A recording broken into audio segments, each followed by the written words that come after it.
Vecchio, thank you for being here. Sorry about your Rangers last night. They won games 2 and 3 in overtime. Florida returns the favor last night. But we're glad to have you here still on this Wednesday.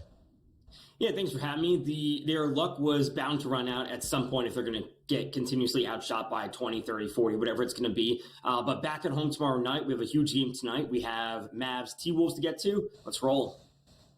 We're going to roll all through it. That's what the Jack of all trades is here for. So, Vecchio, you mentioned it, overtime for a third consecutive game where Florida outshot a lot of New York last night. The Panthers even up the series with a 3-2 win in OT. 2 games apiece here in the Eastern Conference Finals, making it a best of 3, where the New York Rangers will have home ice advantage at Madison Square Garden. Third straight overtime game, Tom. How indicative is it of this series and what we can expect the rest of the way?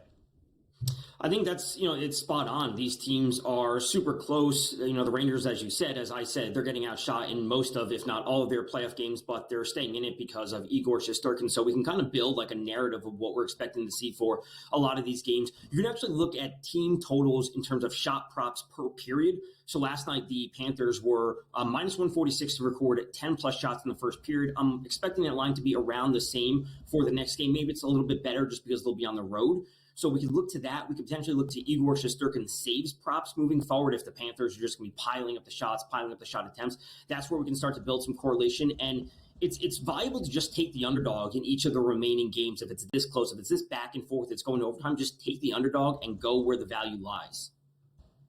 How about some value for the series itself as we turn into a best of 3, which will be Madison Square Garden, 2 games, 1 down in Florida. But yet we see that money line for the series shifting back to Florida at a minus 140 price and the dog price on the New York Rangers at a plus 116. The spread, Florida minus 1.5 games at a plus 205. If you want to take the 1.5 games, that is the New York Rangers at a minus 260 price. Tom, looking at these numbers, do you agree or disagree that Florida should be the favorite here moving forward in this series? Yeah, they should be the favorite moving forward. They've looked great. I've said, before about them. They're just an awesome offensive team. They have plenty of experience. They're super deep. Bobrovsky is solid in net. I would still say the goaltending advantage lies with the Rangers. If they can get a little bit more consistency on offense, take a few less penalties, they could probably even up this series in terms of the betting odds.